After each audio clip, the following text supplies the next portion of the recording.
Hello' everyone, সকলোক স্বাগতম জনাইছোঁ আমাৰ অন্য এটি ভিডিঅ'লৈ। বন্ধুসকল, আমি অসমীয়া সাহিত্য আৰু সাহিত্যিকসকলৰ বিষয়ে এটা ছিৰিজৰ আৰম্ভণি কৰিছিলোঁ। তাৰ আজি অন্তিমটো ক্লাছ হয়। এই ছিৰিজত আমি অসমীয়া সাহিত্যৰ আদি ঐতিহাসিক যুগৰ পৰা আৰম্ভ কৰি বৰ্তমান যুগলৈকে অসমীয়া সাহিত্যৰ লগত জড়িত থকা সাহিত্যিকসকলৰ বিষয়ে আলোচনা কৰিছোঁ। এই ছিৰিজত আমি যিখিনি কুৱেশ্যন আনিছোঁ, এই কুৱেশ্যনসমূহ খুবেই জৰুৰী তোমালোকৰ আগন্তুক দিনত হ'বলগীয়া প্ৰতিযোগিতামূলক পৰীক্ষাৰ বাবে। যিসকলে আমাৰ আগৰ ক্লাছখিনি নাই চোৱা, সকলোক অনুৰোধ কৰিছোঁ এবাৰ ক্লাছখিনি চোৱাৰ বাবে। তেনেহ'লে দেৰি নকৰি আৰম্ভ কৰোঁ আজিৰ প্ৰথমটো কুৱেশ্যন। আজিৰ প্ৰথমটো কুৱেশ্যন, স্বামী অৱগানন্দ কোনজন কবিৰ ছদ্মনাম হয়? অপশ্যন 4টাৰ ভিতৰত উত্তৰ হ'ব সৈয়দ আব্দুল মালিকৰ ছদ্মনাম হয় স্বামী অৱগানন্দ। বহুবাৰ এক্সামত এই কুৱেশ্যন আহিছে, ইম্পৰ্টেণ্ট হয়। ইয়াৰ উপৰিও তেওঁক অজগৰ নামেৰেও জনা যায়। এইটো বিশেষকৈ ইম্পৰ্টেণ্ট হয়, বহুবাৰ এক্সামত এই কুৱেশ্যন আহিছে। অজগৰ নামেৰে তলৰ কোনজন কবি জনা যায়? উত্তৰ হ'ব সৈয়দ আব্দুল মালিক। কুৱেশ্যন নম্বৰ 2, কোনখন উপন্যাসৰ বাবে সৈয়দ আব্দুল মালিকে সাহিত্য একাডেমী বঁটা লাভ কৰিছিল? অপশ্যন 4টাৰ ভিতৰত উত্তৰ হ'ব অঘৰী আত্মাৰ কাহিনীৰ বাবে সৈয়দ আব্দুল মালিকে সাহিত্য একাডেমী বঁটা লাভ কৰিছিল। এক্সামত কুৱেশ্যন আহিব পাৰে, তেওঁ কোন চনত সাহিত্য একাডেমী বঁটা লাভ কৰিছিল? উত্তৰ হ'ব 1972 চনত সৈয়দ আব্দুল মালিকে সাহিত্য একাডেমী বঁটা লাভ কৰিছিল। কোনখন গ্ৰন্থৰ বাবে? অঘৰী আত্মাৰ কাহিনীৰ বাবে। কুৱেশ্যন নম্বৰ 3, অসম সাহিত্য সভাৰ প্ৰথম মহিলা সভাপতি কোন আছিল? অপশ্যন 4টাৰ ভিতৰত উত্তৰ হ'ব নলিনীবালা দেৱী আছিল অসম সাহিত্য সভাৰ প্ৰথম মহিলা সভাপতি। যদি এক্সামত কুৱেশ্যন আহে কোন চনত তেওঁ অসম সাহিত্য সভাৰ সভাপতি হিচাপে নিৰ্বাচিত হৈছিল? উত্তৰ হ'ব 1955 চনত তেওঁ অসম সাহিত্য সভাৰ সভাপতি হিচাপে নিৰ্বাচিত হৈছিল। যদি এক্সামত কুৱেশ্যন আহে কোনখন অধিৱেশনত তেওঁ সভাপতিত্ব লাভ কৰিছিল? উত্তৰ হ'ব যোৰহাট অধিৱেশনত তেওঁ সভাপতিত্ব কৰিছিল। বন্ধুসকল, যিখিনি এক্সপ্লেইন কৰি গৈছোঁ এইখিনি নোট কৰিব চেষ্টা কৰিবা, যাতে এক্সামত এনেধৰণৰ কুৱেশ্যন ৰিলেটেড যদি কিবা প্ৰশ্ন আহে তোমালোকে কুৱেশ্যনটো এৰি নাহা। যিহেতু এটা প্ৰতিযোগিতামূলক পৰীক্ষাত 1 মাৰ্কৰ কিমান ইম্পৰ্টেণ্ট আছে সকলোৱে ভালদৰে জনা। ইয়াৰ উপৰিও যিখিনি মই এক্সপ্লেইন কৰিছোঁ বা পইণ্ট আনিছোঁ, এক্সট্ৰা একো পইণ্ট নাই কোৱা যিখিনি এক্সামত প্ৰয়োজন নাই। আৰু এক্সট্ৰা একো মই এক্সপ্লেইন কৰিও নাযাওঁ, যিখিনি ক্লাছ ৰিলেটেড হয় সেইখিনিয়ে এক্সপ্লেইন কৰোঁ। তাৰ বাবে সকলোক ৰিকুৱেষ্ট কৰিছোঁ নোট কৰি যোৱা। কুৱেশ্যন নম্বৰ 4, নলিনীবালা দেৱীক কি কবি নামেৰে জনা যায়? বহুবাৰ এক্সামত এইটো কুৱেশ্যন আহিছে। উত্তৰ হ'ব অতীন্দ্ৰিয়বাদী কবি নামেৰে নলিনীবালা দেৱীক জনা যায়। যদি এক্সামত কুৱেশ্যন আহে বিহগী কবি নামেৰে কোনজন কবিক জনা যায়? উত্তৰ হ'ব ৰঘুনাথ চৌধুৰীক বিহগী কবি নামেৰে জনা যায়। যদি এক্সামত কুৱেশ্যন আহে অষ্টবক্ৰ কোনজন কবিৰ ছদ্মনাম হয়? উত্তৰ হ'ব কমলাকান্ত ভট্টাচাৰ্যৰ ছদ্মনাম হ'ল অষ্টবক্ৰ। যদি এক্সামত কুৱেশ্যন আহে গীত কবি নামেৰে তলৰ কোনজন কবিক জনা যায়? উত্তৰ হ'ব পাৰ্বতী প্ৰসাদ বৰুৱাক গীত কবি নামেৰে জনা যায়। এটা কুৱেশ্যন আমি কৰিছোঁ, লগতে আন 3টা কুৱেশ্যনৰ আনচাৰ জানিব পাৰিছোঁ। তাৰ বাবে সকলোক ৰিকুৱেষ্ট কৰিছোঁ পেন পেপাৰ ওচৰত হৈ কিনে নোট কৰি যোৱা। কুৱেশ্যন নম্বৰ 5, কোনখন গ্ৰন্থৰ বাবে নলিনীবালা দেৱীয়ে সাহিত্য একাডেমী বঁটা লাভ কৰিছিল? উত্তৰ হ'ব অলকানন্দাৰ বাবে নলিনীবালা দেৱীয়ে সাহিত্য একাডেমী বঁটা লাভ কৰিছিল। ভেৰি ইম্পৰ্টেণ্ট হয়, বহুবাৰ এক্সামত এই কুৱেশ্যন আহিছে। কোনখন গ্ৰন্থৰ বাবে নলিনীবালা দেৱীয়ে সাহিত্য একাডেমী বঁটা লাভ কৰিছিল? নেক্সট পইণ্টটো আমি চাই লওঁ। তেওঁ 1968 চনত সাহিত্য একাডেমী বঁটা লাভ কৰিছিল। বিশেষকৈ আমি যদি চাওঁ সাহিত্যৰ ফালৰ পৰা প্ৰথম কোনজন সাহিত্যিকৰ ছদ্মনাম কি হয় তাৰ ফালৰ পৰা এটা কুৱেশ্যন আহে। কোনখন গ্ৰন্থ বা উপন্যাসৰ বাবে তেওঁ সাহিত্য একাডেমী বঁটা লাভ কৰিছিল, দ্বিতীয়টো কুৱেশ্যন হ'ব পাৰে। ইয়াৰ তৃতীয়টো কুৱেশ্যন হ'ব পাৰে তেওঁ কোন চনত এই সাহিত্য একাডেমী বঁটা লাভ কৰিছিল। এই তিনি ধৰণৰে কুৱেশ্যন সাহিত্যৰ বা সাহিত্যিকসকলৰ ফালৰ পৰা আহে। ইয়াৰ পৰৱৰ্তী ক্লাছসমূহত আমি অসমীয়া সাহিত্যৰ লগত জড়িত যি বঁটাসমূহ আছে সেইখিনি ক্লাছ আমি লৈ আহিম। কুৱেশ্যন নম্বৰ 6, তলৰ কোনখন নলিনীবালা দেৱীৰ জীৱনীমূলক কাব্যগ্ৰন্থ হয়? অপশ্যন 4টাৰ ভিতৰত উত্তৰ হ'ব, বহুতে ক'ব অলকানন্দ, অলকানন্দখন নহয়, উত্তৰ হ'ব স্মৃতিৰ তীৰ্থ। স্মৃতিৰ তীৰ্থ নলিনীবালা দেৱীৰ জীৱনীমূলক কাব্যগ্ৰন্থ হয়। এইখন কাব্যগ্ৰন্থ তেওঁ নিজৰ পিতৃৰ আত্মজীৱনীৰ পৰা পিতৃৰ ওপৰত ভিত্তি কৰি ৰচনা কৰিছিল। তেওঁৰ পিতৃ আছিল নবীন চন্দ্ৰ বৰদলৈ আৰু তেওঁৰ ওপৰত ভিত্তি কৰি এই গ্ৰন্থখনৰ ৰচনা নলিনীবালা দেৱীয়ে কৰিছিল। অলকানন্দখন নহয় জীৱনীমূলক কাব্যগ্ৰন্থ। কুৱেশ্যন নম্বৰ 7, বিৰিঞ্চি কুমাৰ বৰুৱা কি ছদ্মনামেৰে জনা যায়? অপশ্যন 4টাৰ ভিতৰত উত্তৰ হ'ব বীণা বৰুৱা ছদ্মনামেৰে বিৰিঞ্চি কুমাৰ বৰুৱাক জনা যায়। ইয়াৰ উপৰিও তেওঁক ৰাচনা বৰুৱা নামেৰেও জনা যায়। এক্সামত হয়তো অপশ্যন দিয়া থাকিব বীণা বৰুৱা নাইবা ৰাচনা বৰুৱা। আমি দুটা নাম মনত ৰাখিব লাগিব। কুৱেশ্যন নম্বৰ 8, তলৰ কোনখন গ্ৰন্থৰ বাবে বিৰিঞ্চি কুমাৰ বৰুৱাই সাহিত্য একাডেমী বঁটা লাভ কৰিছিল? অপশ্যন 4টাৰ ভিতৰত উত্তৰ হ'ব অসমীয়া লোকসংস্কৃতিৰ বাবে তেওঁ সাহিত্য একাডেমী বঁটা লাভ কৰিছিল। বাকী তিনিখন যি গ্ৰন্থ আছে এই তিনিখন গ্ৰন্থ বিৰিঞ্চি কুমাৰ বৰুৱাই ৰচনা কৰিছিল। সেউজ পাতৰ কাহিনী, ছুইজাৰলেণ্ডৰ ভ্ৰমণ আৰু জীৱনৰ বাট। তিনিখন ইম্পৰ্টেণ্ট হয়, এক্সামত আহিব পাৰে তলৰ কোনখন গ্ৰন্থ বিৰিঞ্চি কুমাৰ বৰুৱাই ৰচনা কৰিছিল। ইম্পৰ্টেণ্ট হয় যিহেতু যি দ্বিতীয় বিশ্বযুদ্ধৰ সময়ত তেওঁ অসমীয়া সাহিত্যত বহু উপন্যাসৰ ৰচনা কৰিছিল, তাৰ ফালৰ পৰা এইখিনি ইম্পৰ্টেণ্ট হয়। তেওঁ 1968 চনত সাহিত্য একাডেমী বঁটা লাভ কৰিছিল। এক্সামত আহিব পাৰে কোন চনত তেওঁ এই সাহিত্য একাডেমী বঁটা লাভ কৰিছিল, উত্তৰ হ'ব 1968 চনত। কুৱেশ্যন নম্বৰ 9, নৱকান্ত বৰুৱাৰ ছদ্মনাম হ'ল? অপশ্যন 4টাৰ ভিতৰত উত্তৰ হ'ব এখুদ ককাইদেউ। ছদ্মনামেৰে নৱকান্ত বৰুৱাই নিজৰ ৰচনাৱলী ৰচনা কৰিছিল। ইয়াৰ উপৰিও নৱকান্ত বৰুৱাদেৱে নৌ আইতা নাইবা হিমা দত্ত নামেৰেও ৰচনা কৰিছিল। ইম্পৰ্টেণ্ট হয়, বাকী দুখন নামো তেওঁৰ মনত ৰাখিব লাগিব। এক্সামত আহিব পাৰে নৌ আইতা নাইবা হিমা দত্ত ছদ্মনামেৰে কোনে ৰচনা কৰিছিল, উত্তৰ হ'ব নৱকান্ত বৰুৱা। বন্ধুসকল, তোমালোকে যদি আমাৰ অসমৰ ভূগোল, অসমৰ ইতিহাস, অসমীয়াৰ কলা সংস্কৃতি ৰিলেটেড ক্লাছখিনি নাই চোৱা, সকলোক অনুৰোধ কৰিছোঁ এবাৰ ক্লাছখিনি চোৱাৰ বাবে। এই ক্লাছসমূহত আমি অসমৰ সকলো বিষয়সমূহ আলোচনা কৰিছোঁ। ইয়াৰ উপৰিও যদি তোমালোকে আমাৰ ভাৰতৰ ৰাজনীতি বিষয় ক্লাছসমূহ নাই চোৱা, সকলোক ৰিকুৱেষ্ট কৰিছোঁ এবাৰ ক্লাছখিনি চোৱাৰ বাবে, য'ত আমি ভাৰতৰ ৰাজনীতিৰ আৰম্ভণিৰ পৰা শেষলৈকে কনচেপ্ট প্লাছ MCQসমূহ চিৰিয়েলকৈ আলোচনা কৰিছোঁ।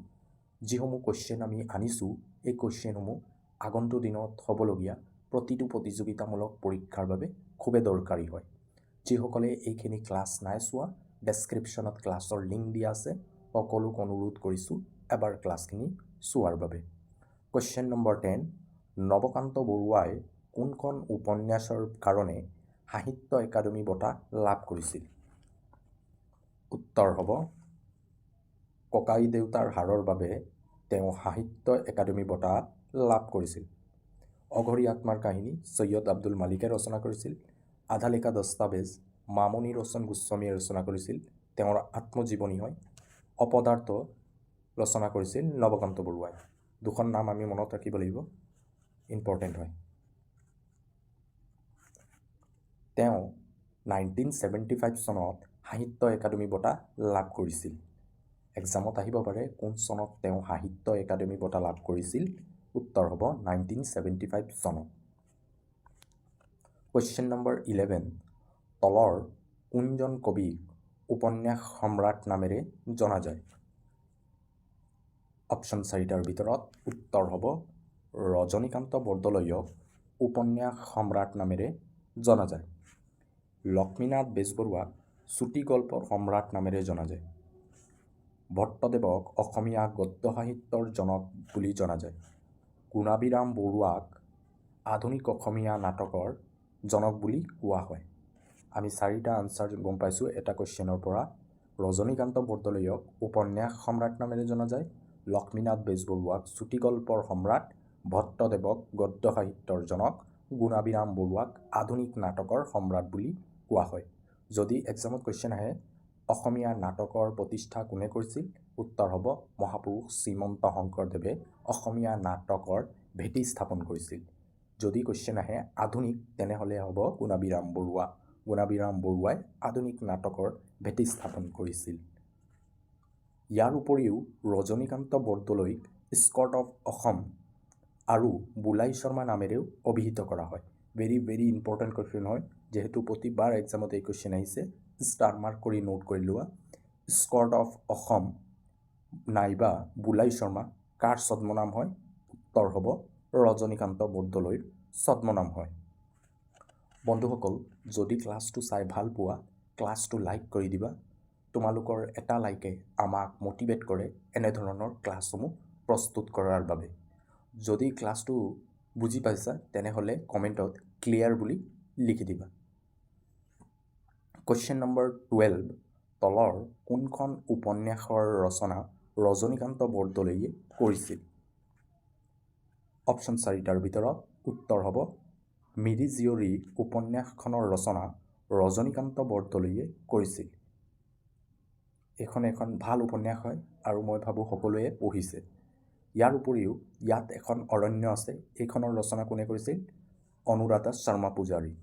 য়াংৰু হাংগাম এইখনৰ ৰচনা বীৰেন্দ্ৰ কুমাৰ ভট্টাচাৰ্যই কৰিছিল আৰু মাকামৰ ৰচনা ৰীতা চৌধুৰীয়ে কৰিছিল।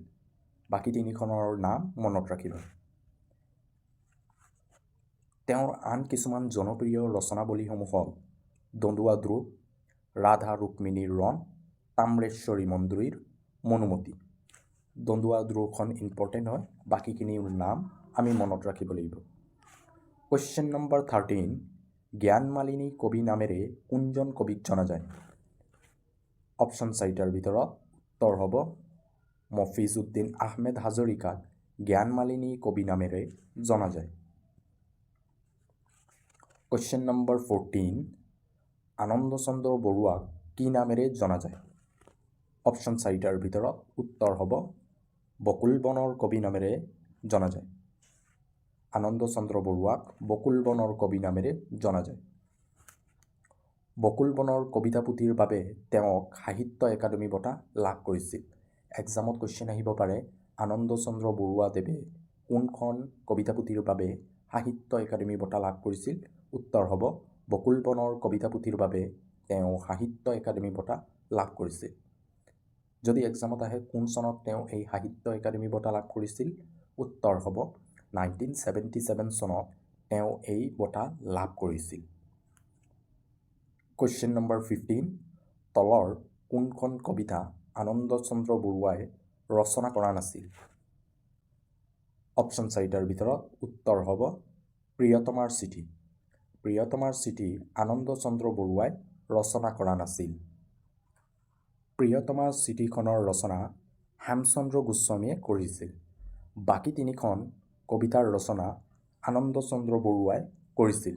বাকী তিনিখনৰ নাম তোমালোকে মনত ৰাখিবা, যিহেতু এক্সামত কুৱেশ্যন আহিব পাৰে তলৰ কোনখন কবিতা আনন্দ চন্দ্ৰ বৰুৱাই ৰচনা কৰিছিল। এই তিনিখনৰ নাম সকলোৱে মনত ৰাখিব চেষ্টা কৰিবা, যিহেতু ইম্পৰ্টেণ্ট হয়। কুৱেশ্যন নম্বৰ 16, হীৰেণ ভট্টাচাৰ্যই কোনখন গ্ৰন্থৰ বাবে সাহিত্য একাডেমী বঁটা লাভ কৰিছিল? ভেৰি ভেৰি ইম্পৰ্টেণ্ট কুৱেশ্যন হয়, বহুবাৰ এই কুৱেশ্যন আহিছে। উত্তৰ হ'ব শস্যৰ পথাৰৰ বাবে হীৰেণ ভট্টাচাৰ্যই সাহিত্য একাডেমী বঁটা লাভ কৰিছিল। বাকী তিনিখন তোমাৰ গান, মোৰ প্ৰেমৰ বৰ্ণমালা, কবিতাৰ ৰ'দ, এই তিনিখনৰো ৰচনা তেওঁ কৰিছিল যদিও শস্যৰ পথাৰৰ বাবে তেওঁ সাহিত্য একাডেমী বঁটা লাভ কৰিছিল। কুৱেশ্যন নম্বৰ 17, কোন চনত হীৰেণ ভট্টাচাৰ্যই সাহিত্য একাডেমী বঁটা লাভ কৰিছিল? উত্তৰ হ'ব 1992 চনত হীৰেণ ভট্টাচাৰ্যই সাহিত্য একাডেমী বঁটা লাভ কৰিছিল। ইম্পৰ্টেণ্ট ইয়াৰ হয়, মনত ৰাখিবা। কুৱেশ্যন নম্বৰ 18, কোনখন গ্ৰন্থৰ বাবে বীৰেন্দ্ৰ কুমাৰ ভট্টাচাৰ্যই জ্ঞানপীঠ বঁটা লাভ কৰিছিল? উত্তৰ হ'ব মৃত্যুঞ্জয়ৰ বাবে তেওঁ জ্ঞানপীঠ বঁটা লাভ কৰিছিল। ভেৰি ভেৰি ইম্পৰ্টেণ্ট কুৱেশ্যন হয়।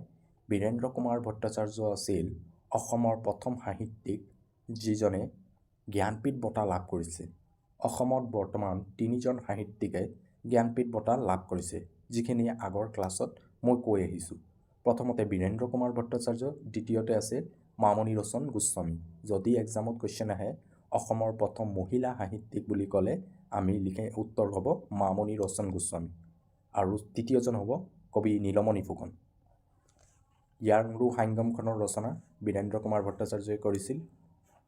মিৰি জীয়ৰী ৰজনীকান্ত বৰদলৈয়ে কৰিছিল। মাকাম ৰীতা চৌধুৰীয়ে ৰচনা কৰিছিল। মৃত্যুঞ্জয় উপন্যাসৰ বাবে 1979 চনত তেওঁ জ্ঞানপীঠ বঁটা লাভ কৰিছিল। ইয়াৰটো মনত থবা, ইম্পৰ্টেণ্ট হয়। কুৱেশ্যন নম্বৰ 19, কোনখন উপন্যাসৰ বাবে বীৰেন্দ্ৰ কুমাৰ ভট্টাচাৰ্যই সাহিত্য একাডেমী বঁটা লাভ কৰিছিল? উত্তৰ হ'ব য়াংৰু ইংগাম নামৰ উপন্যাসৰ বাবে বীৰেন্দ্ৰ কুমাৰ ভট্টাচাৰ্যই সাহিত্য একাডেমী বঁটা লাভ কৰিছিল। যদি ইয়াৰটো সোধে উত্তৰ হ'ব 1961 চনত তেওঁ সাহিত্য একাডেমী বঁটা লাভ কৰিছিল। কুৱেশ্যন নম্বৰ 20, এজনী জাপানী ছোৱালী গল্পৰ ৰচনা কোনে কৰিছিল? উত্তৰ হ'ব বীৰেন্দ্ৰ কুমাৰ ভট্টাচাৰ্যই এজনী জাপানী ছোৱালী গল্পৰ ৰচনা কৰিছিল। বহুবাৰ এক্সামত এই কুৱেশ্যন আহিছে, ইম্পৰ্টেণ্ট হয়। বন্ধুসকল, যদি ক্লাছটো চাই ভাল পোৱা ক্লাছটো লাইক কৰি দিবা, শ্বেয়াৰ কৰি দিবা। ইয়াৰ উপৰিও যিসকলে আমাৰ চেনেলত নতুনকৈ জইন হৈছে সকলোক ৰিকুৱেষ্ট কৰিছোঁ আমাৰ চেনেলটো ছাবস্ক্ৰাইব কৰি থোৱাৰ বাবে। এনেধৰণৰ আমি গুৰুত্বপূৰ্ণ টপিকসমূহ এই ক্লাছত আলোচনা কৰিম। তো বন্ধুসকল, আমি অসমীয়া সাহিত্য আৰু সাহিত্যিকসকলৰ বিষয়ে যি চিৰিজ আনিছিলোঁ তাৰ ইয়াতে সমাপ্তি হৈছে। আমি যদি অসমীয়া সাহিত্যিকসকলৰ বিষয়ে আলোচনা কৰোঁ আমি কমপক্ষে হ'লেও 20টা বা 25টা ক্লাছ কৰিব লাগিব। তাৰ বাবে আমি এক্সামত যিখিনি গুৰুত্বপূৰ্ণ টপিক আছে বা সাহিত্যিক আছে তেওঁলোকৰ বিষয়ে আমি আনিছোঁ। এক্সট্ৰা একো নাই আনা, যিখিনি এক্সামত আহিছে তেনেধৰণৰ কুৱেশ্যনসমূহ এই চিৰিজত আনিছোঁ। পৰৱৰ্তী ক্লাছসমূহত আমি অসমীয়া সাহিত্যৰ লগত জড়িত থকা বঁটাসমূহ, সেই বঁটাসমূহ আলোচনা কৰিম। লগতে বঁটাসমূহে কোনে প্ৰথমতে লাভ কৰিছে বা ৰিচেণ্টলি কোনে লাভ কৰিছে সেই বিষয়ে আলোচনা কৰিম। যদি আজিৰ ক্লাছত কিবা ডাউট থাকে মোক কমেণ্ট কৰি জনাবা, আৰু ক্লাছটো যদি বুজি পাইছা কমেণ্টত ক্লিয়াৰ বুলি লিখিবলৈ নাপাহৰিবা। তো আজিলৈ ইমানেই। পুনৰ লগ পাম আমি আমাৰ আন এটা ক্লাছলৈ। Thank U.